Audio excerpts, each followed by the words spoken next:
하나님의 역사를 감사합니다. 우리가 하루하루 살아가는 것이 전적인 하나님의 은혜인 줄 믿습니다. 이 시간도 하나님을 믿는 마음으로, 신뢰하는 마음으로 예배의 자리에 나오게 하시니 감사합니다.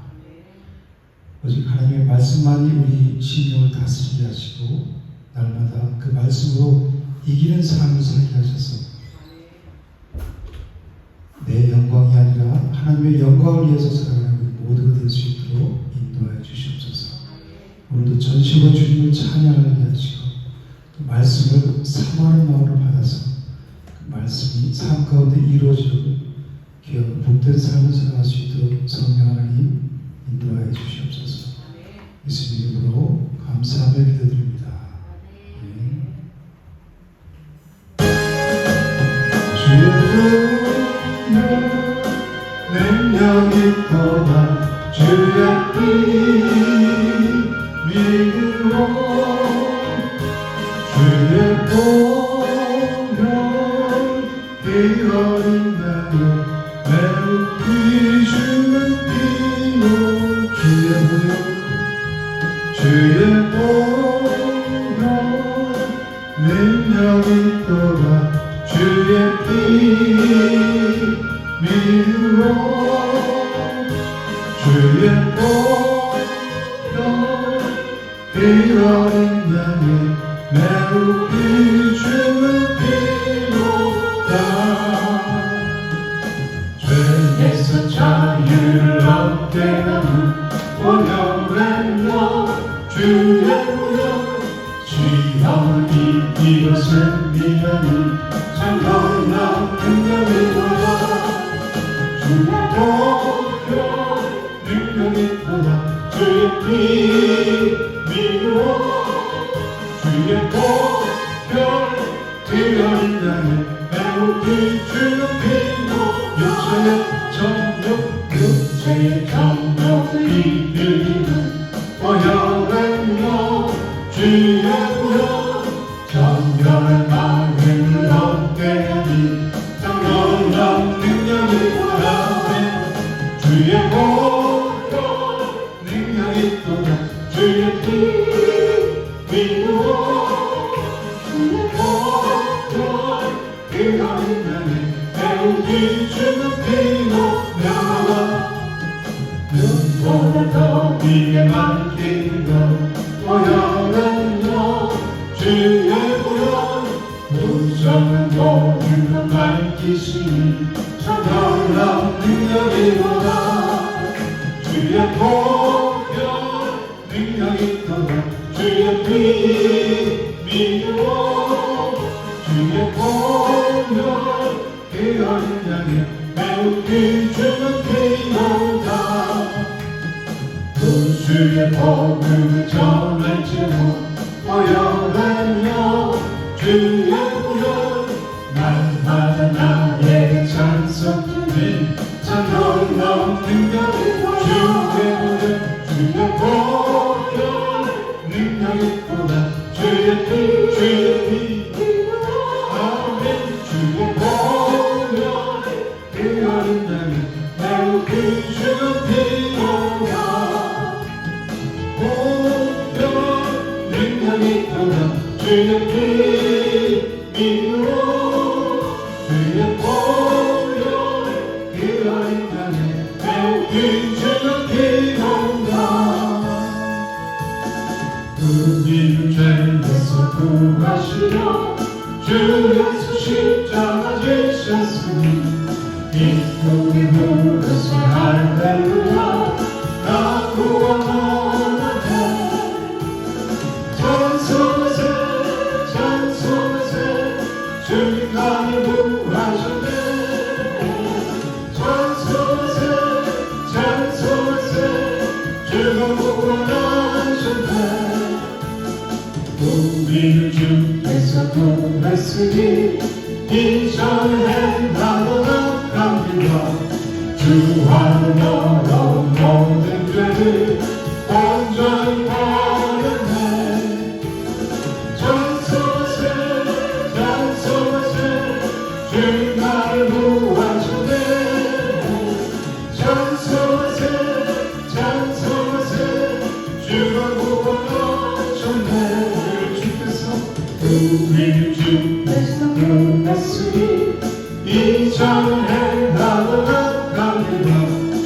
주와는 너로 모든 죄를 온전히 버려내 할렐루야 찬송하세 찬송하세 주 나를 구하셨네 찬송하세 찬송하세 주가 구원하셨네 아직 죄에서 사함받아 거룩한 백성이 되었으니 이 육신장 많이 벗을 때도 건날 것 없겠네 할렐루야 찬송하세 찬송하세 주 나를 구하셨네 찬송하세 찬송하세 주가 구원하셨네 우리가 이 세상 떠날 때 예수의 손으로 그때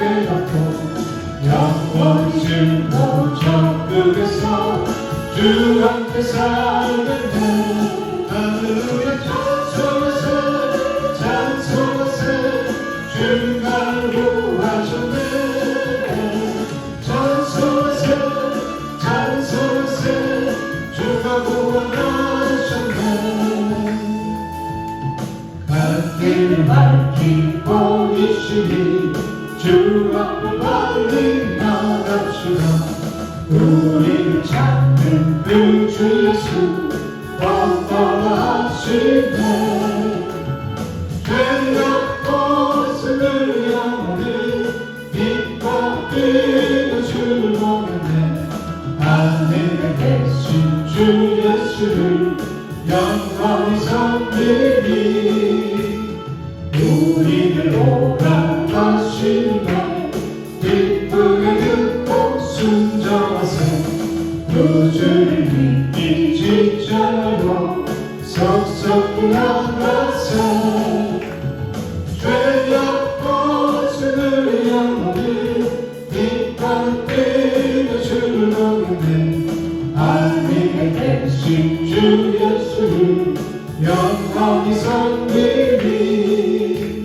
주 어디 여기 계시오니 나와서 주의 말씀 듣세 듣기도 하며 생각하니 참 진실로 아멘 죄였고 스물 영혼을 기뻐 뛰어 주를 보겠네 하늘에 계신 주 예수를 영원히 섬기리 죄였고 스물 영혼을 기뻐 뛰어 주를 보겠네 하늘에 계신 주 예수를 영원히 섬기리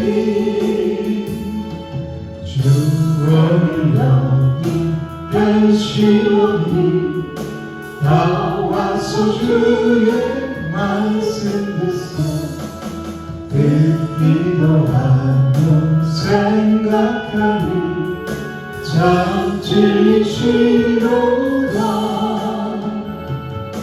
죄였고 스물 영혼을 기뻐 뛰어 주를 보겠네 하늘에 계신 주 예수를 영원히 섬기리 죄였고 스물 영혼을 기뻐 뛰어 주를 보겠네 하늘에 계신 주 예수를 영원히 섬기리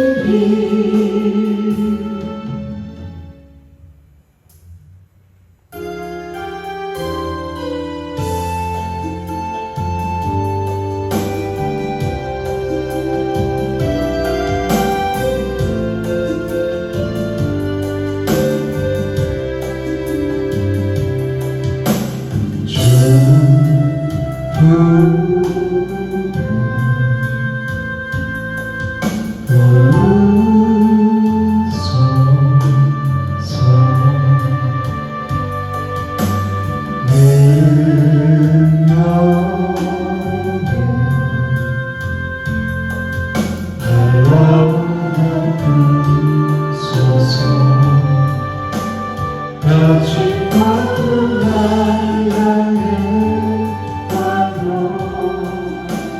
주와 함께 나아오니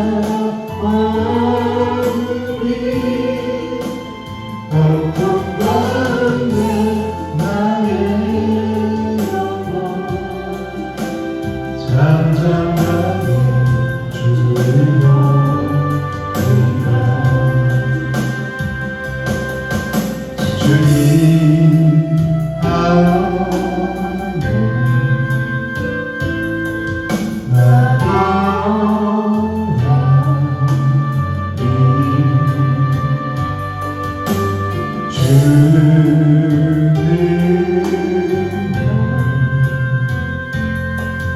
나 잠잠히 믿네 거친 바다 날 향해 와도 주와 함께 나오니 고통 가운데 나의 영혼 잠잠하게 주를 보리라.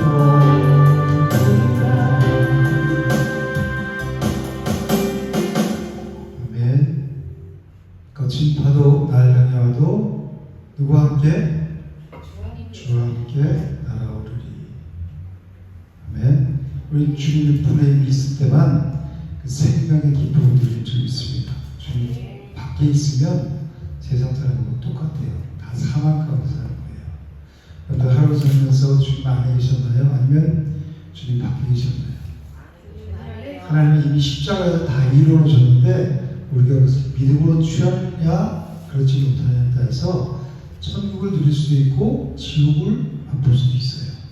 내 삶이 힘들고 고달프다면 그 십자가 앞으로 나가서 주님 품에 거하면 우리가 늘 어떤 환경과 상황 속에서도 뭐를 누려요? 평안과 기쁨을 누리게 될 줄 믿습니다. 민수기 35장 한 절씩 읽어야 되겠습니다. 구약성경 256페이지. 여호와께서 여리고 맞은편 요단 강가 모압 평지에서 모세에게 말씀하여 이르시되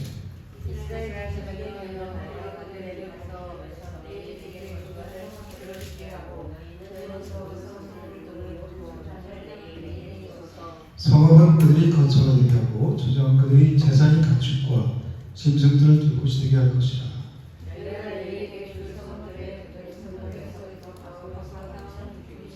성을 중앙에 두고 성 밖 동쪽으로 2,000규빗, 남쪽으로 2,000규빗, 서쪽으로 2,000규빗, 북쪽으로 2,000규빗을 측량할지니 이는 그들이 성을 드리며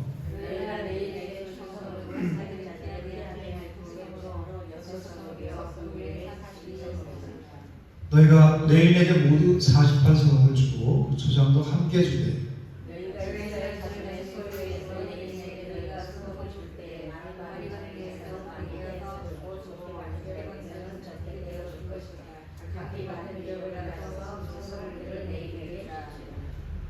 여호와께서도 모세에게 말씀하여 이르시되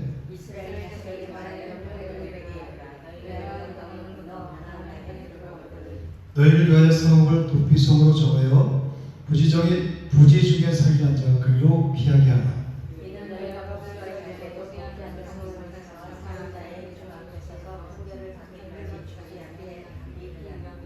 너희가 줄 성읍 중에 6을 도피성이 되게 하되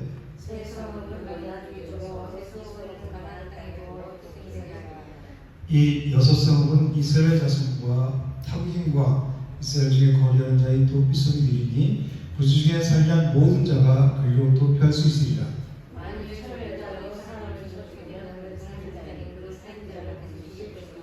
만일 사람이 죽일 만한 돌을 손에 들고 사람을 쳐 죽이면 이는 살인한 자니 그 살인자는 반드시 죽일 것이요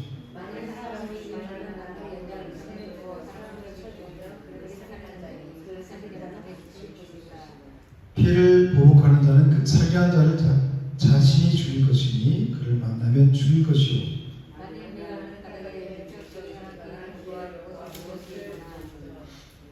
아기를 가지고 손으로 쳐 죽이면 그 친자는 반드시 죽인 것이니 이는 살인하였으며 피를 보복하는 자는 살인자를 만나면 죽일 것입니다.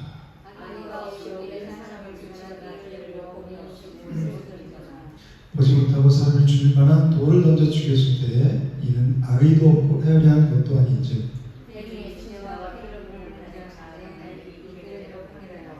피를 보복하는 자의 손에서 살인자를 건져내어 그가 피하였던 도피성으로 돌려보낼 것이요 그는 거룩한 기름 부음을 받은 대제사장이 죽기까지 거기 거주할 것입니다.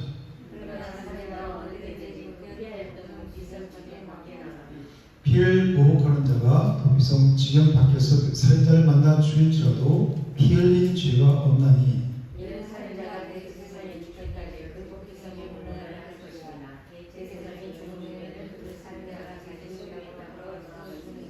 이는 너희 대대로 거주하는 곳에서 판결하는 규례라.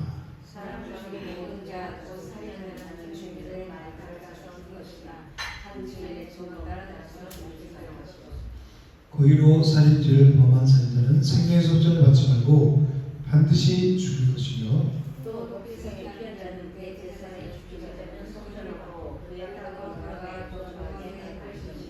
너희는 너희가 거주하는 땅을 더럽히지 말라. 피는 땅을 더럽히느니 피 흘림을 받은 땅은 그 피를 흘리게 한 자의 피가 아니면 속죄함을 받을 수 없느니라.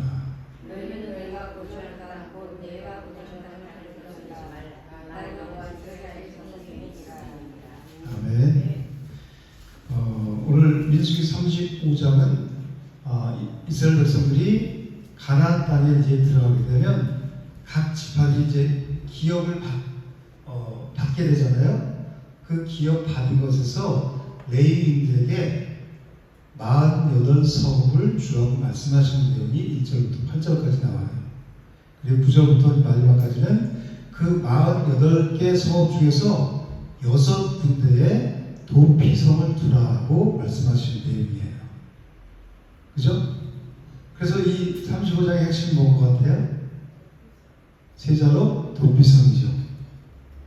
레위인들은 어떤 일을 하는 사람들이죠? 성막에서 제사장을 도와서 하나님의 일을 하는 사람들을 레위인들이라고 해요. 그러니까 하나님 가장 가까이에서 하나님을 섬기던 자리였죠. 그죠?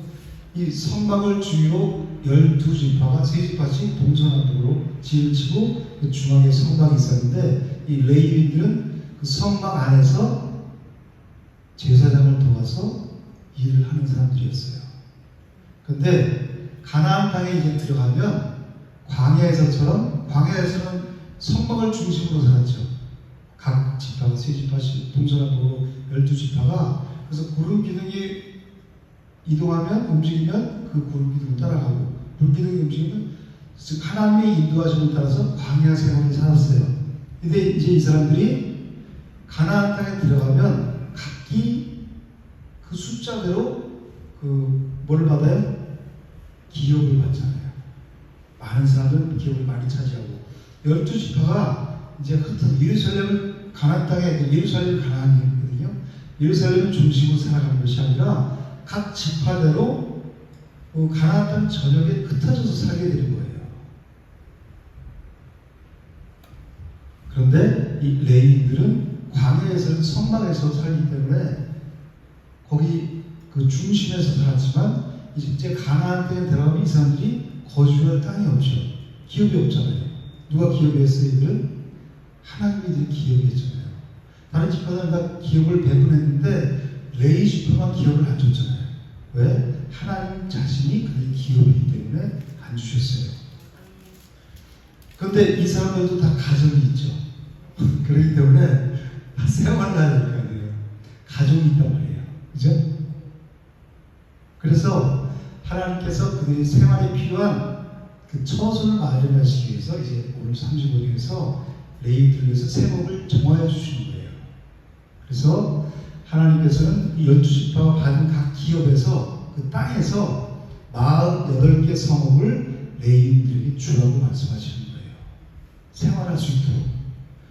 그런데 한 지파에서 12지파가 4성읍씩 주면 48성읍이죠. 그렇게 주는 것이 아니라 많이 받은 기업을 받은 자들은 그 성읍 수를 좀 더 내놓고, 그리고 조금 받은 수는 많이 받은 좀 내놓고, 그러려고 말씀하시는 거예요. 그래서 8절에 보면 뭐라고 말씀하냐면, 너희가 이스라엘 자손의 소유에서 레위에게 너희가 성읍을 줄 때 많이 받은 자의 것은 많이 떼어주고 적게 받은 자의 것은 적게 떼어주라고 말씀하시죠. 똑같이 지파마다 네 성읍을 주는 게 아니라 많이 받은 자가 많은 성읍을 내놓는 거예요. 누굴 위해서? 레위인들을 위해서.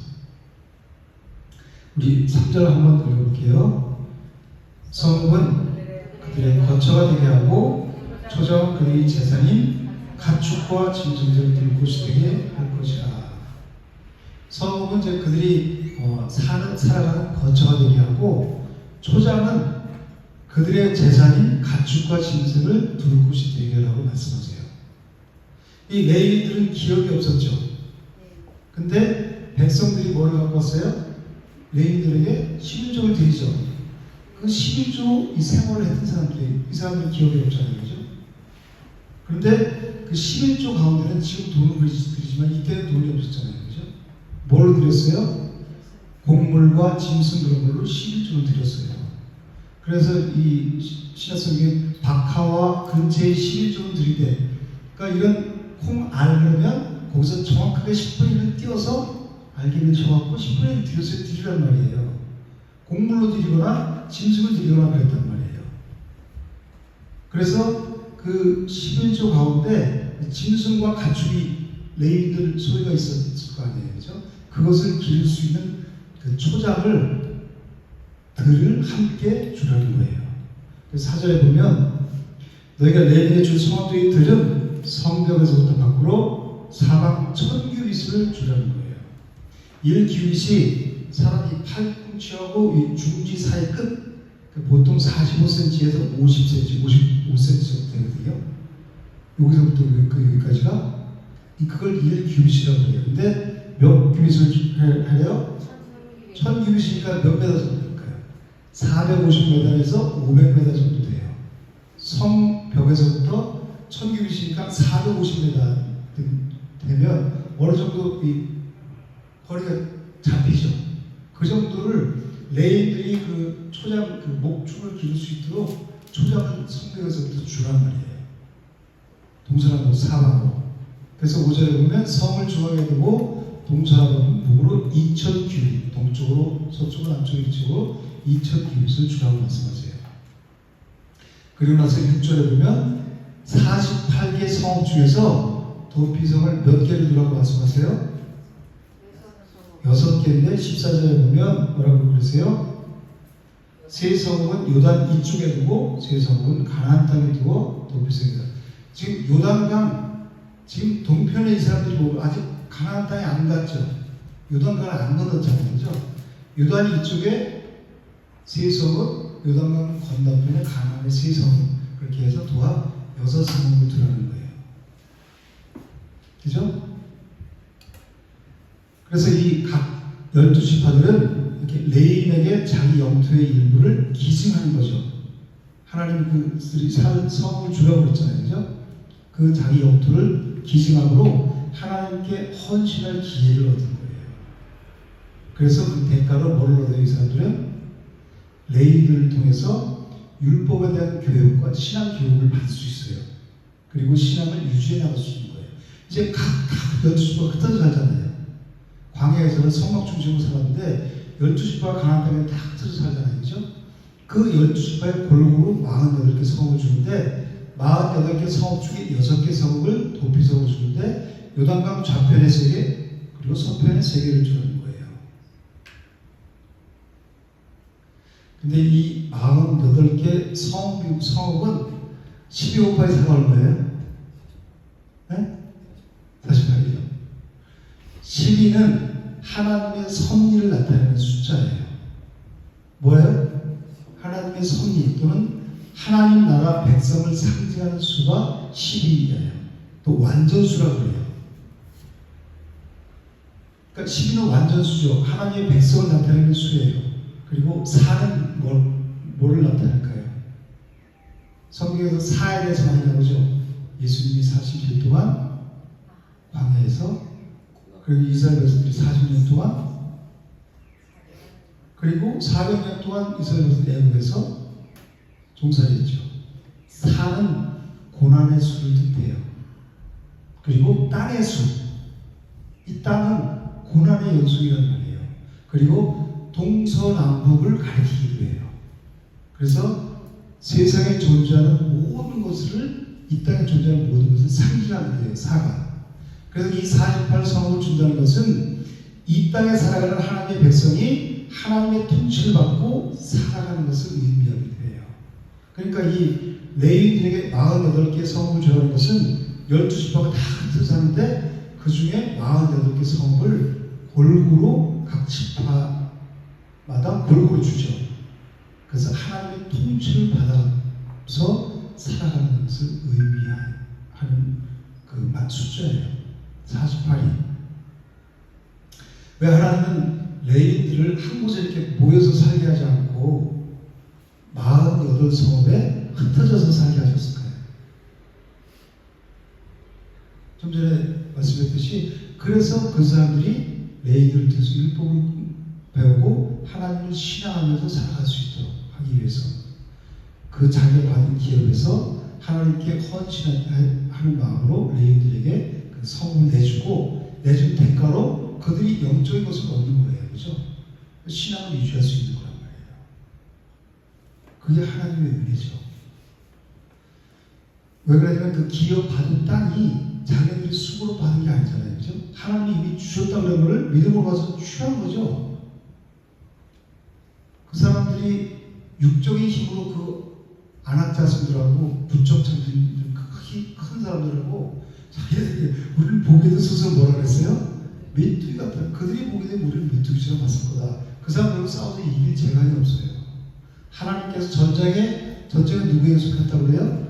하나님께 속했다고 그러죠? 하나님이 싸워서 다 이겨주신 거란 말이에요. 이긴 싸움이라는 거예요. 가서 믿음을 취하고 가서 싸우면 이기는 거예요. 십자가에서 이긴 예수님은 우리 다 이기게 해주신 거란 말이에요. 영적 전쟁에서 두려움에 떠는 사람들이 있어요. 그래서 산기도 같은 거라든가 그런 데 가면 처음에는 무서워서 산에 못 가요. 그 깜깜한 밤에 산에 올라가려고 생각해 보세요. 더군다나 기도하러 가면 사탄이 가만 놔두지 않아요. 머리가 막 쭉쭉 막 그런데 그런 거를 경험하면 할수록 하나님이 예수님 십자가에서 사단 말을 멸하셨잖아요. 그죠? 사망 권세를 다 깨고 다시 부활하셔서 부활 승리하셨잖아요. 그 하나님이 우린 그 하나님을 믿고 그 하나님 어디 있어요? 내 안에 있잖아요. 함께 임마누엘 동행하시잖아요. 그것을 믿음으로 믿어요. 근데 우리 육은 무섭죠. 머리가 막 쭉쭉 쓰고 믿음으로 하나님 나와 함께 하시다. 그리고 처음에 가서 입이 안 떨어져요. 산길로 보세요. 그 캄캄한 산을 산꼭대 올라가면 입이 떨어지겠어요. 무서운 이 압박이 와갖고 그래서 힘쓰고 애써갖고 소리치고 막 쥐야쥐야 이렇게 하다 보면 그 어둠이 내리기만 어둠이 싹 물러가요. 막 땀이 나고 막 그렇게 해도 그러면 놀라운 평안을 하나님 주세요. 전혀 무서운 거 일도 없고 엄청 평안해요. 진짜 그런 천국을 그 심령의 천국 영적인 누리는 거를 여러분들이 누려보시면 별거 아니구나. 난 처음에 이렇게 무서워서 망설임이 주저하고 그랬지만 내가 가서 싸워보니까 이미 예수님께 십자가 다 이기셨잖아요. 그죠? 그걸 내가 믿고 가서 내 힘이 아니라 주님 주신 힘으로 싸워서 이기는 거란 말이에요. 우리가 살면서 살아가는 것도 마찬가지예요. 어떤 문제들이 우리 앞에 톡톡 있죠. 하나님이 나를 사랑하지 않으셔서 그 문제를 내 앞에 주셨을까요? 하나님이 전능하신 하나님이 아니라서 나한테 문제 있는 것을 모르실까요? 다 아시죠? 왜 문제를 주셨어요? 나를 성장하게 하시려고. 그래서 옆에 보면 가장 가까운 곳에 나를 찌르는 가시가 항상 있잖아요. 그죠? 그 사람들을 통해서 나를 성장시키고 성숙시키려고 하는 거예요. 그 환경을 통해서 나를 성숙하게 하시는 거예요. 그래서 온전히 하나님만이 나의 힘이십니다. 하나님만이 나의 능력이십니다. 이것을 고백하면서 그분만 의지하며 살아갈 수 있도록 하나님이 우리를 믿음으로 성장시키기 위해서 그런 거예요. 그리고 영적인 것에 눈을 뜨게 하시기 위해서 그런 거예요. 그런데 그걸 모르면 신앙생활 하면서도 나 왜 이렇게 맨날 힘들어? 왜 고난이야? 하나님 왜 이런 것만 주세요? 고난이 복이라고 했잖아요. 세상 사람들은 고난을 저주로 여기면서 하지만 우리에게 오는 고난은 축복을 가정해서 오는 거라고 했잖아요. 왜 나만 겪는 고난이냐고 슬퍼하지 마세요. 그렇죠? 왜 슬퍼하지 말래요? 고난의 뒤 뭐죠? 고난의 뒷면인가요? 뭐라요? 뒤편에 있는 주님이 주실 축복, 고난으로 가장해서 축복이 온단 말이에요. 그렇지 않으면 우리 인간, 질서 있는 인간에게 복을 먼저 갖다 주면 복이 복인지 몰라고 감사한지 몰라요. 고난을 가장해서 복을 주시는 거란 말이에요. 그걸 이겨내게 하시고, 어린아이들 넘어졌을 때, 어렸을 때 이렇게 손잡아주지만 나중에 크면 너 스스로 일어나고 그러잖아요. 손잡아자. 물잖아요. 그죠? 나중에는 혼자 일어나. 그럼 막 그러면서 툭툭 일어나고 와서 땡글 부리죠. 근데 그런 거 한 번, 두 번 넘어지고 나면 이 넘어졌을 때 이렇게 별거 아니구나 이러 쓰는 거예요. 그걸 우리에게 깨닫게 해주신 거란 말이에요. 내 상황에 내가 함몰되는 것이 아니라 빠져들어가는 것이 아니라 거기서 이기고 나와서 그런 근성을 가르쳐 주신 거예요. 430년 동안 애굽에서 우리 세상 죄에게 종노릇했죠. 누가 나를 잡아주려고 뭐라고 나를 도와주는 사람이 없어. 자기 털썩 주저앉아서 한탄만 하소연만 하고 있어요. 그게 아니라 내가 스스로 일어나는 거예요. 누굴 의지해서? 주님만 의지해서 사람 의지하는 게 아니라 사람 의지했다가 그 손을 탁 놔버리면 다시 엉덩방아지 자기만 손에 열죠. 믿을 놈 없네 그런 거예요. 그럴 때 주님만 의지해서 말씀이신 주님 의지해서 내가 스스로 그 환경을 이길 수 있게 하시는 거란 말이에요. 그러기 위해서 계속해서 고난을 주시는 거예요. 조금 더 고난을 주면 이제 좀 됐구나. 그러면 어느 정도 하나님이 평안을 주시다가 또 그거보다 또 더한 걸 주시고 그렇게 계속 우리를 영적으로 성숙시키는 자리로 끌고 가시는 거란 말이에요. 그래서 고난이 아까 그 찬양 있죠? 왜 나만 겪는 고난이냐고. 나만 겪는 게 아니라 사랑하는 자는 근실이 징계하시니라고 했어요. 징계가 없으면 사생활을 죽은 자들이라고 했어요.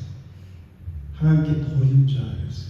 나한테 고난이 있는 것은 내가 살아갈 목적이 있는 것이고 하나님 나를 사랑하는 증거다. 여러분들이 마음속에 두셔야 돼요. 레위인들은 이 제사장 지파예요.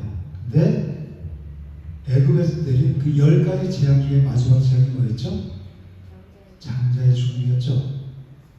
그래서 모든 족대생들은 그때 다 애굽이나 이스라엘 진영에 다 죽었어야 돼요. 그죠? 근데 이스라엘 사람들은 왜 안 죽었어요? 어린 양의 피 때문에 안 죽었죠. 그때 어린 양의 피 때문에 이스라엘 장자는 죽음을 당하지 않았는데 레위인들은 이 죽임을 당해야 할 그 장자들은 다 죽임을 당해야 됐었죠. 근데 피 때문에 살아났다는 거죠. 하나님이 뭐라고 그러시냐면 민수기 3장 45절 우리가 배웠죠. 이스라엘 자손 중 모든 처음 태어난 자 대신에 레위를 취하겠다 이렇게 말씀하셨어요. 왜 그러셨어요? 이스라엘의 아들 장자 르우벤이 아버지의 침상을 바르기 때문에 그 르우벤 대신에 장자 대신에 내가 레위를 택하겠다. 그래서 그들이 가축 대신에 레위인의 가축을 취하고 처음 난 장자 대신에 레위를 내가 취하겠다.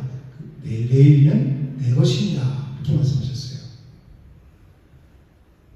그래서 이 레위인들은 하나님께 전적으로 헌신하는 자들이고 사명자들인 거예요. 그래서 하나님께서는 그들을 이제 가나안 땅에 들어가면 12지파 같아서 살려야 되는데 골고루 48성읍에 그 사람들을 포진시켜서 이스라엘 백성들을 신앙으로 이끌려고 하시는 거란 말이에요. 그래서 그 레위인들의 그 영향권 내에서 그들의 신앙의 지도를 받고 살아가기 위해서 48성을 레위인들이 거처로 내어주라고 말씀하신 거란 말이에요. 빛이 골고루 비춰야 될 거 아니에요. 그죠? 그래야 어둠을 이길 수 있을 거 아니에요. 뭐 예루살렘 중심에 레위인들이 다 몰아 살면 저 변방에 있는 사람들은 빛을 받을 수가 없잖아요. 질서들이 없으니까. 그죠? 그래서 마태복음 5장 14절에 뭐라고 했냐면 너희는 세상의 빛이라 그러죠. 빛에 우리가 비춤을 받아야 그 빛을 받아서 살아가는 발광체란 말이에요. 그래서 우리는 항상 기억할 게 뭐냐면 우리가 반사체지 발광체가 아니란 말이에요. 우리가 빛을 낼 수가 없어요. 하나님께서 위로부터 빛을 받아서 비추는 반사체로 살아가는 거란 말이에요. 거울을 갖다가 이렇게 빛을 받아서 이렇게 하면 돋보기를 이 종이가 타잖아요. 그죠? 그런 존재란 말이에요. 우리 자신이 빛을 낼 수는 없어요. 그러니까 그 빛을 골고루 받게 하기 위해서 하나님의 빛을 받기 위해서 48성읍에 똑같이 균등하게 레위인들을 살게 했단 말이에요. 그런데 이 여호수아가 죽은 후에 이 이스라엘 백성들의 상황이 어떻게 됐을까요? 하나님은 사랑하셔서 각각 48성읍에 이렇게 레위인들을 두셨는데 그런데도 불구하고 시간이 지나서 이스라엘 백성들은 어떻게 됐냐면 그 후에 일어난 다른 세대는 여호와를 알지 못하며 여호와께서 이스라엘에 하신 일도 알지 못하였더라. 사사기 2장 10절에 이렇게 고백하고 있거든요. 하나님이 누군지를 알지 못했대요. 후세 세대들이. 그리고 하나님께서 이스라엘에 하신 일도 그 후세들이 몰랐다는 거예요. 왜 그랬을까요? 물론 그 부모가 자녀들을 위해서 신앙을 교육해야 되는데 그걸 하지 못한 탓도 있죠. 가장 큰 원인이 어디 있어요? 빛과 소금의 역할을 감당하라고 48개 성읍에 분산시켜서 살아가게 하신 그 레위인들이 자기의 역할을, 자기 사명을 감당하지 못했기 때문에 그런 거예요. 하나님께서 우리를 뭐라고 말씀하시냐면 너희는 택하신 족속이요 왕같은 제사장이라고 했어요. 왕같은 제사장. 하나님께서 주신 그 왕권으로 제사장의 직분을 감당하는 자들이 우리란 말이에요. 목회자들뿐만이 아니라 성도도 집사도 집사들이 뭐겠죠? 권사, 장로들도 다 뭐예요? 왕같은 제사장의 그 하나님께서 주신 사명을 감당한 자란 말이에요. 하나님 주신 왕권으로 다스리면서 살아야 돼요. 근데 그 정체성을 모르고 그냥 나만 알고 있고 아니면 나도 주체를 못해. 이기지 못해. 그러니까 빛의 그 사명을 감당하지 못하죠. 어둠을 밝힐 수 있는 자가 우리 그리스도인데 그래서 너희는 세상의 빛이라고 했잖아요. 그죠? 내가 빛을 밝히지 못해. 어둠을 밝히지 못해요. 그러니까 우리가 깨야 되는 건 뭐냐면 우리를 나 같은 존재를 주고 마땅한 존재를 하나님 부르셔서 택하셔서 왕 같은 제사장을 삼아주셨다는 것은 엄청난 특권이란 말이에요. 그래서 내가 그 빛을 받아서 반사체로서 어둠을 비춰야 되는 거란 말이에요. 나만 받고 끝나는 게 아니라 그런 사회와 같이 써요. 나만 혼자 자리를 입는 게 아니라 빛을 받아서 계속해서 나눠줘야 된다는 거예요. 어둠을 밝히는 일을 해야 될 사람이라는 거예요. 우리가 예수님을 믿고 따른다는 것은 예수님을 믿고 따른다고 지금도 전국 방방곡 지구촌 곳곳에서 다 예수님을 믿고 따른다고 하면서 다 흩어져 살고 있죠. 복음이 전파되지 않는 나라가 거의 없을 정도로 다 복음이 전파됐어요. 그죠? 다 예수님을 믿고 근데도 불구하고 이 세상은 점점 부패하고 여러분 보세요. 우리나라만 보더라도 법과 질서, 상식이 완전히 무너져가고 있잖아요. 이런 세대가 우리가 살면서도 상식을 얘기하면 저 사람이 이상한 사람이 되는 거예요. 지금 어떤 시대인데 그런 얘기를 하고 있어. 시대에 뒤처진 자를 생각하고 비상식이 올라와서 그게 상식처럼 되는 거예요. 그런 세상이란 말이에요. 그러니까 지금 휘어 축제를 벌건 대낮에 희청 앞에서 하고 그 많은 사람들 앞에서 활보하고 그러잖아요. 비정상이 정상이 비정상이 정상이 된 거란 말이에요. 세상은 점점 부패하고 썩어가고 어두워져가고 있어요. 복음의 등불이 희미해져가고 이 쇠파에 오히려 꺼져가고 있어요. 여러분들 한번 내 자신을 한번 생각해 보세요. 오늘 하루 살면서 나는 그 빛을 하나님께 받은 생명의 빛을 내가 얼마나 비치면서 살았는지, 아니면 내 문제에 급해서 살아가는지, 아니면 내 문제도 해결하지 못해서 허덕이면서 내 그 빛이, 복음의 빛이, 생명의 빛이 꺼져가서 왜 촛불 있잖아요. 옛날에 무슨 불이라 그러지? 호롱불은 호야 덮여서 들었는데 그냥 시골에 가면 옛날에 왜 촛불 거기다가 이렇게 사기로 하얗게 생겨갖고 열에다 석유 같은 거 넣고 거기 이렇게 심지 이렇게 해서 그건 호야라고 그래서 그건 이게 겉에 유리가 있잖아요. 매일 닦잖아요, 그죠? 시커매지니까 그거 말고 그 덮는 거 없는 거 있잖아요, 하얀 거. 불이 막 이렇게 하면 막 꺼지려고 그러죠. 그럼 이렇게 손나서 이렇게 하잖아요, 그죠? 맞아, 밑에만 이렇게 있고 네. 맞아. 그걸 뭐라고 그러는지 잊어먹는데. 그러니까 그게 우리 안에 있는 복음의 빛이, 생명의 빛이 쇠파에 있어 흔들리고 있는지 꺼져가고 있고, 조금만 더 쇠파가 하면 확 꺼져버리잖아요, 그죠? 꺼지면 캄캄한 가운데 살잖아요.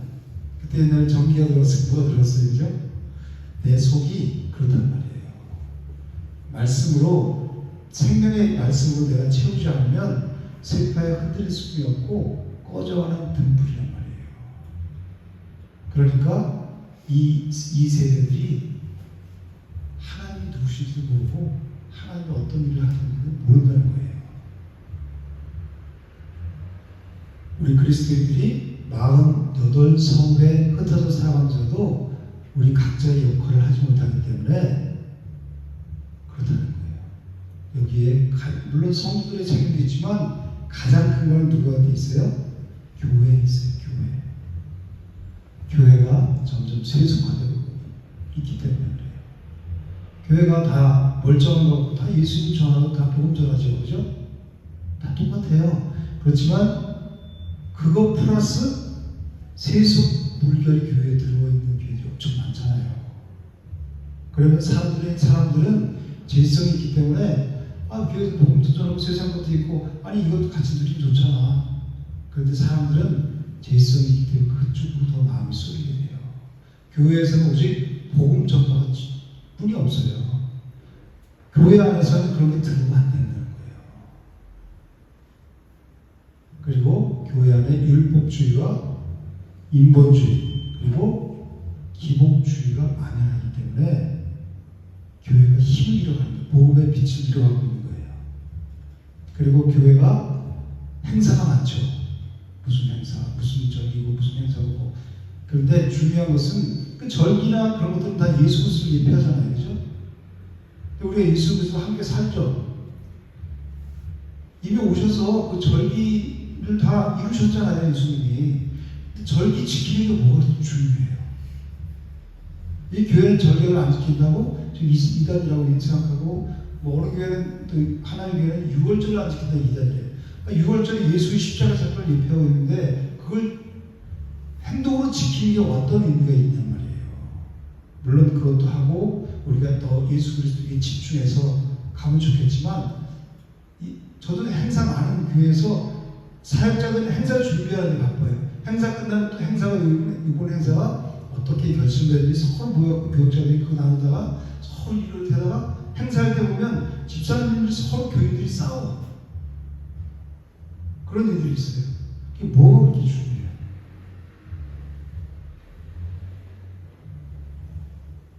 그리고 교회에서 하나님의 이름으로 봉사하는 것, 하나님이 기쁘시게 하는 것. 물론 교회 봉사를 하는 게 맞지 없죠. 그런데 가장 먼저 우리 신앙인들의 가장 우선순위는 하나님을 아는 것뿐이 없어요. 하나님을 알고 은혜를 받아서 감사함으로 내가 무엇인지 드리고 싶은 마음이 성령께서 주시는 거예요. 그때 봉사도 하고 헌금도 하고 내가 내 몸을 다 불사르게 하나님 나라를 위해서 드릴, 그거는 누구든지 그냥 자연스럽게 하는 거란 말이에요. 은혜를 받으면. 그런데 행사가 많고 그리고 특히 담임 목사가 은사가 있거나 교회에서 조금 그런 좀 신비적인 그 담임 목사 그런 교회에 보면 담임 목사가 하나님이야. 담임 목사가 말 한마디 하면 성경보다 담임 목사가 말을 듭니다. 그죠? 그거 있을 수 있는 일이에요? 성경은 하나님이죠. 하나님의 말씀이잖아요. 우리가 성도들이 뭐를 따라가야 돼요? 담임 목사 말을 따라가야 돼요? 하나님 말씀을 따라가야 돼요? 우리가 그거 다 알아요. 다 말해요. 그렇지만 진짜 그런 교회들이 있다니까요. 제가 이 사역한 교회들 대부분이 그랬어요. 담임 목사 말이 곧 하나님 말이야. 내가 기도했더니 집사님 이렇게 하래. 하나님 그렇게 하래. 근데 성경에는 전혀 이 근거하지 않아요. 성경은 몰라. 교회 봉사는 정말 잘해. 근데 그게 뭐냐면 그렇게 하면 나 하나님 몰라. 그냥 그래도 교회 가서 좀 육적으로 가서 봉사하고 그렇게 습관이 돼갖고 그렇게 안 하면 내가 답답한 거예요. 껍데기가 쫓아가면서 정말 성도는 하나님 말씀을 먼저 알고 그걸 먹고 하나님 주신 그 기쁨으로 내가 해야 되는데 그거는 난 모르고 그냥 내가 이렇게 열심히 하면 담임 목사님이 사람이 이뻐해주고 그러니까 그리고 내가 뭔가 하는 것 같아. 이게 율법주의예요. 행위로 내가 교회 가서 뭘 행동을 하고 그러지 않으면 신앙생활을 하는 것 같지가 않아. 우리는 이런 것에서 벗어야 돼요. 제가 사역하면서 그 교회를 보면 너무 안타까워. 권사님 되고 장로님 되고 신앙생활 오래됐는데 성경에 관심이 없고 오직 교회 봉사하고 담임 목사님 말만 잘 들어. 그럼 복 받는 줄 알고.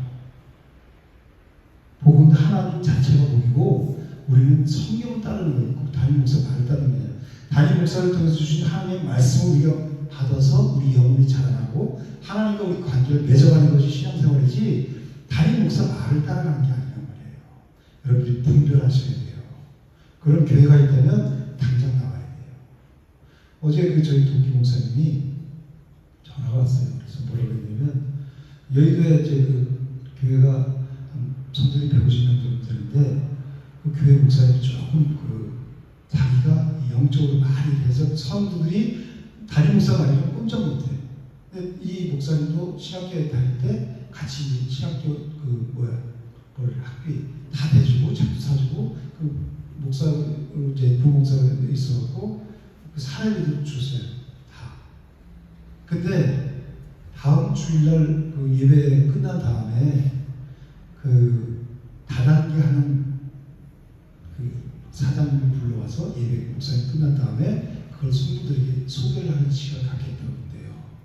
그래서 성도들이 이거는 돈을 많이 버니까 꼭 이거는 뭐 이상한 게 아니고 이건 꼭 그 사람이 믿을 만한 사람이고 담임 목사가 추천하니까 성도들이 다 따라간대요. 그래서 어떻게 해야 돼? 그렇게 어떻게 해야 될까요? 그래서 제가 목사님 빨리 나오세요. 아무리 그 교회에서 많이 도움을 받았고 했더라도 그 여기까지고 담임 목사님한테 인사하고 나오든지 저희 교회 빨리 나와서 하나님의 말씀 복음적인 교회로 가세요. 그랬어요. 본인이 너무 도움을 많이 받았기 때문에 그 한전에 다니는 분인데 이제 상영을 받아서 신학교를 왔는데 학비 다 내주고 사례비 주고 다 그러니까 얼마나 감사해요. 그리고 요즘은 사역도 안 하는데 그냥 사례를 그냥 줘요. 그 150명 정도니까 돈 많은 사람들이 많고 근데 재정 공개는 전혀 아닌데요. 재정이 넘치는데 그런 돈은 뭘 하는지 모르고 있고 그래서 당장 떠나라 그랬어요. 그건 교회가 아니다. 그 마음은 교회 안에 세상 걸 들어오면 성도들의 마음은 돈 벌어갖고 교회 뭐 하는 게 그게 아니라 죄성이 되면 돈을 쫓아가게 돼 있어요. 하나님의 뒷전이에요. 교회들이 다 그렇게 하기 때문에 우리가 복음의 빛을 교하고 있어요. 교회의 책임이란 말이에요.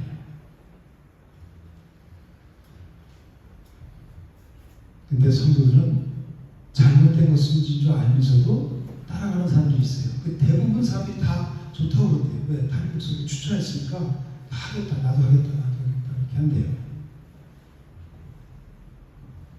내 교회에서 위치가 중요하고 내가 그래도 장로고 내가 권사고 내가 이 교회에 아주 싶어요. 내가 처음부터 와서 이 교회에서 개척할 때부터 이 교회에 있던 사람이야. 그게 중요한 거예요. 난 떠날 수가 없어, 교회를. 육적인 것을 붙잡고 생명이 없는 그 끊어져가는 그 새끼줄을 붙잡고 있는 거야, 마찬가지. 그리고 그게 무슨 자기에게 도움을 주는 것처럼, 물론 육적으로 도움을 줄 수 있을지 모르지만 영적으로는 아무 도움이 되지 못해요. 갈수록 그 줄이 끊어지고 자기는 멸망 가운데 빠질 수는 없어요. 우리는 붙잡은 것은 오직 하나님뿐이 없단 말이에요. 하나님의 말씀뿐이 없어요. 여러분들이 뭘 분별하세요? 육적으로 교회 와서 활동하고 그런 게 중요하지 않단 말이에요. 아무것도 안 하고 가만히 있어. 교회 내가 신앙생활 하는 거지 않은지 뭘 답답하죠? 가장 중요한 게 성도는 말씀을 통해서 말씀을 읽고 묵상하고 말씀을 통해서 하나님을 만나는 거예요. 하나님과 하나가 되는 게 가장 큰 일이란 말이에요. 썩을 양식을 위하여 일지 않고 영생 안으로 있는 양식을 위하여 일하라고 그러잖아요. 그죠? 그게 뭐예요? 영생 안으로 있는 양식. 세상적 육적인 관계, 그게 중요한 게 아니란 말이에요. 그리고 육적인 만족, 내 위치를 내가 교회에서, 그래도 이 교회에서, 이 교회 떠나면 다른 교회, 이 교회는 권사로 장로인데 다른 교회 가면 다시 그 교회에서 인정을 안 해준단 말이에요. 이 교회에서 내가 그 직분을 받으면 교회에서 인정해줘. 아, 권사님, 장로님 뭐 이렇게 하지만 다른 교회 가면 인정을 안 해준다고요. 그 기간이 있어요. 그러니까 그 교회가 적응을 못하니까 못 가는 거, 못 떠나는 거야. 육적인 거에 매여서. 그게 아니라 과감하게 떠나야 돼요. 그게 우리에게 생명 주는 게 아니니까 그래요. 마지막 시대는 이 거짓 선지자들에게 미혹되는 자들이 교회 안에 넘쳐나요. 득실득실돼요. 분별력이 없기 때문에. 그래서 여러분들은 정말 분별력을 가지고 어떤 것이 나에게, 내 영혼에게 생명을 주고 무엇을 따라가야 될지 분명히 여러분이 깨달으셔야 돼요. 눈을 떠야 된단 말이에요. 영적인 눈. 우리 11절에 다 같이 한번 읽어볼게요. 너희를 위하여 성을 도피성을 정하여 부주 중에 살리라. 그리고 피하게 하라. 왜 하나님께서 도피성을 주어서 부주 중에 살인한 자를 피하게 하셨을까요? 유대인들은 고엘 제도라는 게 있어요. 무슨 제도요? 고엘 제도. 그래서 그런 제도가 있어갖고 이 피살자의 친족은 그를 대신해서 그 살인자를 죽일 수 있는 권리가 있다는 거예요. 이게 고엘 제도예요. 그래서 이 도피성은 바로 이렇게 우발적으로 살인한 자를 개인의 복수로부터 보호하기 위해서 도피성을 주신 거예요. 결국 이 도피성은 생명을 살려주는 게 목적이 있는 거예요. 그리고 도피성을 피하면 살잖아요. 그죠? 즉 죽어 마땅한 자가 그 도피성에 오면 살 수 있는 구원의 성이 바로 도피성입니다. 그럼 어떤 자가 구원을 받을 수 있을까요? 고의로 사람을 죽인 자가, 즉 고살자가 아니라 부지 중에 실수로 죽인 그 오살자가 구원을 받을 수 있어요. 살인범이 도피성으로 도피했다고 해서 그의 고의성이 있다고 판단되면 그는 죽음을 면할 수 없겠죠.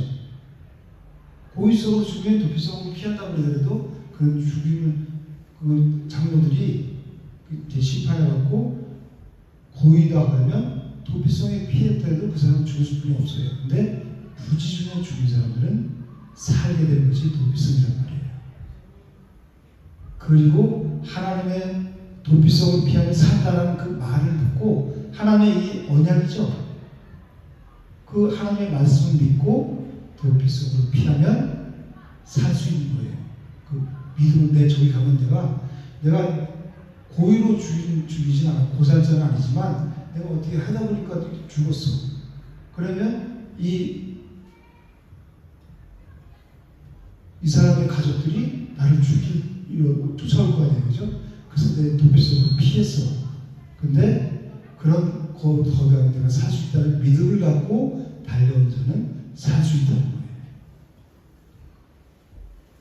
그런데 내가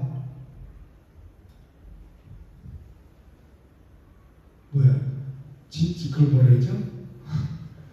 고산자가 아니야. 고의로 죽인 게 아니야. 실수로 죽였어. 그런데도 불구하고 너 저 도피성에 가면 살아. 그 하나님을 믿지 않고 도피성을 피하지 않으면 어떻게 돼요? 그 사람은 죽게 되는 거예요. 그래서 이것을 히브리서 기자는 이렇게 말씀하고 있어요. 히브리서 1장 18절에는 앞에 있는 소망을 얻으려고 피난처를 찾은 우리에게 큰 안위를 받게 하려 하시니라. 이렇게 말씀하거든요. 앞에 있는 소망을 얻으려고 피난처를 찾은 우리. 뒤에서는 그 생명의 피의 보수자가 쫓아오죠. 붙잡히면 죽는 거예요. 그죠? 빨리 도피성으로 내가 피해야 되는 거예요. 그래서 이 오살자들의 실수를 죽인 자들의 피난처는 오직 어디예요? 도피성뿐이 없어요. 도피성 안으로 들어가야 내가 살 수 있는 말이에요. 그럼 이 도피성은 뭐를 예표하고 있을까요? 예수 그리스도를 예표하고 있어요. 그곳에 가면 즉 예수 그리스도 안에 들어가면 내가 살 수 있다는 믿음을 가지고 전심전력으로 우리의 피난처 되신 예수 그리스도를 향해서 달려가는 자들이 살게 된다는 거예요. 그렇지만 예수 그리스도 안에 들어가면 내가 사는 거 알면서도 안 가. 이런 말씀을 듣고도 내가 믿음으로 스텝을 떼지 않아. 그러면 어떻게 돼요? 그 사람 죽는 거죠. 내가 그리스도 안에 들어가야 되는 거예요. 전심전력으로 쫓아서, 그래서 보수자, 피해 보수가 날 쫓아오니까 붙잡히면 죽잖아요. 그죠? 그러니까 내가 날마다 전심전력으로 예수 그리스도 안으로 생명하고 들어가는 거란 말이에요. 말씀 안으로 들어가야 내 산다는 거예요. 율법에는 반드시 사람을 죽인 자를 죽여야 되는 거죠. 이게 하나님의 공의잖아요. 그죠? 그런데도 불구하고 이 부지 중에 살인한 자를 용서하는 것은 하나님의 은혜라는 말이에요. 그래서 이 도피성이 모든 성도들의 피난처이신 예수 그리스도를 예표하는 것이란 말이에요. 26절, 27절 한번 말씀 볼게요. 그러나 살인자가 어느 때든지 그 피했던 도피성 지금 밖에 나가면 피를 보는 그런 자가 도피성 지경 밖에서 그 살인자를 만나 죽일지라도 피 흘릴 죄가 없다고 해요. 살인자가 도피성 지경 밖에 나가면 어떻게 돼요? 죽게 된다고 그러잖아요. 그죠? 그래서 이 도피성자들은 연약한 인간을 위해서 하나님의 긍휼을 반영한 규례를 도피성 규례예요. 하나님의 뭐를 반영했어요? 긍휼. 그래서 살인자가 도피성 밖으로 나가는 것은 곧 하나님의 긍휼을 무시하는 거랑 마찬가지죠. 그 도피성 안에 있어야 되는 거예요. 언제까지? 제사장이 죽을 때까지 도피성 안에 머물러 있어야 된다는 거예요. 그렇지 않으면 보호를 받을 수가 없어요. 그렇지 않으면 도피성 밖으로 나가서 그 피해 보수자 그 살인자를 죽여도 그 살인자는 이미 하나님의 긍휼에서 죄인 자라는 거예요. 그렇기 때문에 그 살인 행위에 대해서 책임질 필요가 없는 거예요. 살인자, 피해 보수가 죽여도 법적 책임을 그는 받게 되지 않는단 말이에요. 그래서 뭐를 얘기하냐면 생명의 보험자리인 예수 그리스도를 떠나서는 아무도 살 수 없다는 것을 말씀하고 있어요. 그래서 우리는 예수 그리스도 나의 피난처 되신 뭐죠? 나의 피난처 예수 의지해요. 나의 피난처 되신 예수 살아가고 의지하고 그 속에서 날마다 안전함을 누리는 거예요. 영혼의 쉼을 누리고 그 안에 있을 때만 우리가 생명을 누릴 수 있는 거란 말이에요. 도피성에 있을 때만. 다시 말해서 이 도피성은 이 성벽으로 이렇게 둘러싼 게 아니죠. 경계만 정해 있을 뿐이에요. 이것은 도피성이다. 쉽게 누구나 들어가게 하기 위해서. 이것은 곧 뭐를 얘기하냐면 하나님의 약속 언약이라는 거예요. 그래서 우리 구원은 하나님의 언약 안에 있을 때만 그 구원이 가능하다는 거예요. 그 언약을 믿고 언약 안에 있을 때 언약 바꾸고 나가면 그러니까 교회는 얼마나 다녀도 언약을 모르면 말씀을 모르면 언약 밖에 있는 거죠. 즉 도피성 밖에 있는 거 말이에요. 예수 그리스도 밖에 있는 거란 말이에요. 그래서 우리가 알아야 될 것은 성도는 가장 먼저 하나님의 말씀을 알아야 돼요. 우리 속에 하나님의 말씀이 있어야 되는 거예요. 그게 우리를 살리는 거란 말이에요. 유월절 어린 양의 그 장례 줄 때 피를 바른 집 안에 있는 사람과 집 밖에 있는 사람이 살고 죽는 그 분기점이 됐잖아요. 그죠? 집 안에 있으면 다 살고 그 피를 돌게 하려서 집 밖에 있으면 다 죽었죠. 아무리 이스라엘 장자들, 이스라엘 사람들이라도 피를 발라놨어. 그리고 집 밖으로 나가면 어떻게 돼요? 죽음의 사자에게 죽는다는 거잖아요. 집 안으로 들어와야지. 피를 바른 안으로 들어와야지. 사는 거죠. 예수 그리스도 안으로 십자가에서 우리를 살리신 그리스도 안으로 그 보혈로 아까 찬양했듯이 주의 보혈 능력이 있다 그러죠. 그 능력이 우리를 살리시는 능력이에요. 죄에서 생명으로 어둠에서 빛으로 우리를 이끌어오신 하나님의 능력, 보혈의 능력이란 말이에요. 그 능력, 피의 능력 안으로 십자가 안으로 들어가야 사는 거예요. 밖으로 나가면 사망인 거예요. 근데 28절, 29절에 보면 언제까지 있으라고 우리 도피성에 제사장이 죽기까지. 즉 예수 그리스도가 십자가에서 대속의 죽음으로 우리는 하나님께서 주신 가나안 천국을 비로소 소유하고 그 안에서 생명의 삶을 살 수 있다는 거예요. 왜 하나님은 도피성을 6개나 주셨을까요? 도피성이 너무 멀면 가다가 피해 보수적에 잡혀서 죽을 거 아니에요. 그러니까 요단 동편 서편에 3개씩 이렇게 6개 성읍을 어디서든지 그리고 높은 곳에 뒀다 그래요. 어디서든지 바라고 그걸 쉽게 빨리 피할 수 있게 하기 위해서. 그래서 신명 19장 3절에는 길을 닫고 모든 살인자를 그 성으로 도피성으로 도피하게 하라. 그렇게 말씀하고 있어요. 길을 닦아 놓으래요. 쉽게 빨리 그 살인자가 그 도피성으로 피할 수 있도록. 이게 하나님이 우리에 대한 사랑의 말씀이죠. 죄성으로 죽을 수밖에 없는 우리를 그 도피성이신 예수 그리스도를 피할 수 있도록 길을 닦아놓고 어디서나, 그래서 어디서나 교회를 세우고 가까이에 지금 복음이 들어가지 않은 곳이 없죠. 그리고 그 사랑을 깨달은 자들은 아프리카나 저 어느 나라 오지더라도 가서 도피성 예수 그리스도를 전하는 교회를 세우잖아요. 그래서 거기서도 언제든지 달려갈 수 있도록 생명 그 48개 성읍으로 그 중에서 6개 도피성을 가서 생명을 얻을 수 있도록 그렇게 하시잖아요. 그죠? 그러니까 우리가 있는 곳에서 우리가 있는 곳이 어두운 곳이라면 예수 그리스도를 모르는 사람들이 있고 아직까지 어둠에 있는 자들한테 생명의 빛을 비춰야 된다는 거예요. 왕 같은 제사장에 대해서 그 역할을 우리에게 사명으로 주는 말이에요. 복음 전하는 선교사들만 하는 게 아니라 우리 모든 각각 성도에게 주신 거란 말이에요. 어둠 그들을 잊지 않고 내 자녀에게 내가 이곳에 주위 사람들에게 빛을 발해서 복음을 전하는 위치에 있는 자들이 누구예요? 바로 우리란 말이에요.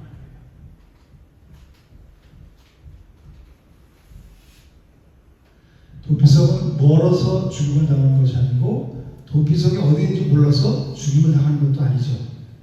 그죠? 왜 죽임을 당해요? 불신앙 때문에 저기 간다고 살아? 그런 사람들은 도피성으로 안 가겠죠.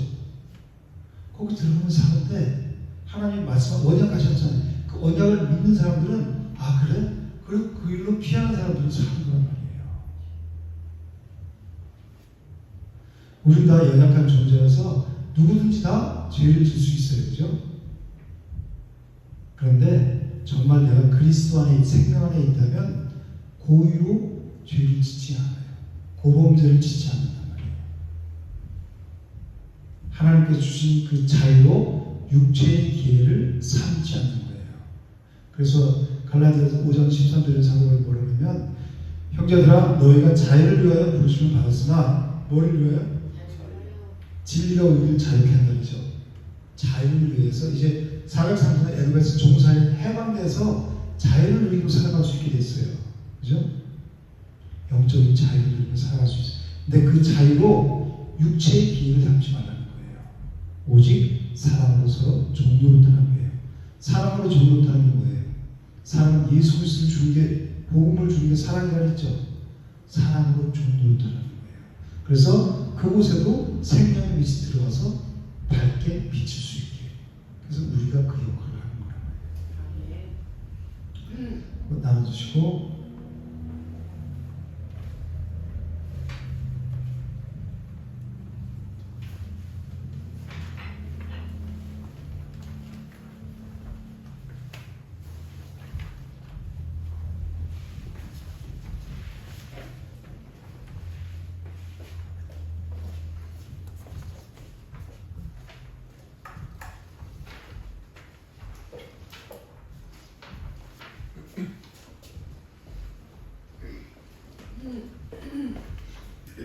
읽어주세요.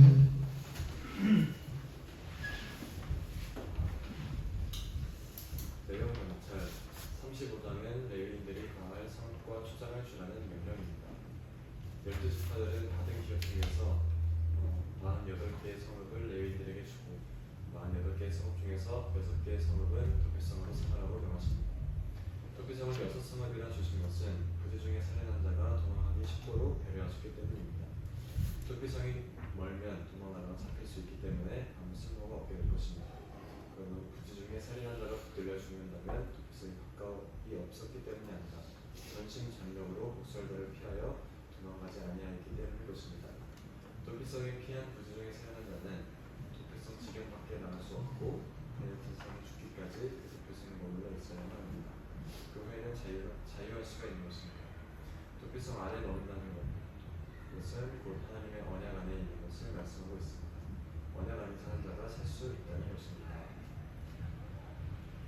해석자는 도피성이 그리스도라는 말씀입니다. 앞에 있는 소망은 어디로 피난처를 찾은 우리에게 큰 안위를 받게 하려 하시니 그렇습니다. 우리의 대제사장이신 그리스도가 죽으심으로 우리가 죄송함을 받았으며 자유함을 얻을 수가 있었던 것입니다. 누군가가 남을 죄값으로 사망을 당한다면 도피성이 가까이 없었기 때문이 아니라 이 언약을 믿지 아니하였기 때문인 것입니다. 또 하나의 진리는 레위인은 한 곳에 모여서 산 것이 아니라 12지파가 살고 있는 동방 북북 성읍에 흩어져서 살았다는 사실입니다. 이것은 하나님의 명령에 의해서였습니다. 하나님의 뜻은 모든 하나님의 백성들이 레위인의 영향권 아래에서 살면서 하나님을 영원한 삶을 살아가게 하시기 위함입니다. 가나안을 점령한 후에 하나님이 이 명령을 시행되었습니다. 그러나 사사기에서 이스라엘이 급격하게 타락한 것은 레위인들이 자기 사명을 감당하지 못한 책임도 컸습니다. 내용은 보시면 다 이제 아는 내용이죠. 1번 도피성은 누구의 구역이죠?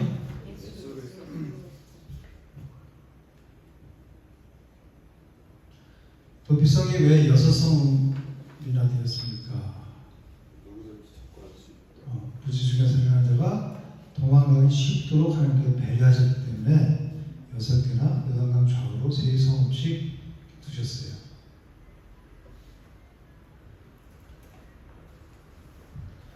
그러니까 무지하게 살인한 자가 붙들려 죽는다면 도피성이 가까이 없었기 때문에 죽은 게 아니죠.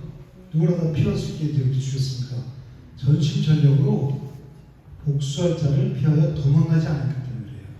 그래서 죽는 거예요. 살자들은 그 도피성을 믿음으로 갖고 더가면 살자는 사람들은 그것만 바라고 달려갈 거 아니에요. 그죠? 도피성은 예수 그리스도를 향해서 전심으로 달려가는 자만 산다는 거예요. 그냥 오늘도 내일도 있고 뭐 모레도 있으니까 뭐 오늘만 날이야 내일 해 내일 하게 그러면 어떻게 돼요? 죽어요. 빨리 도망가요. 전심전력으로 도망가야 되는 거예요. 저기 살기로 지금 피해 복수가 쫓아오는데 내일이 어디 있어요, 그죠? 그거보다 급한 내 생명보다 더 중요한 게 어디 있어요? 다 살인 나가고 다 걸로 전심전력으로 쫓겨갈 거 아니에요. 피할 거 아니에요, 그죠? 그런 자들이 산다는 거예요. 레위기 48성읍의 분산을 창조하신 의도가 무엇일까요? 뭐였죠? 모든 백성들이 이 레위인들의 영향권 아래에 살면서 하나님을 경외하는 삶을 살아가시기 위해서 48성읍에 나누어서 분산해서 흩어져서 살아가도록 하셨다.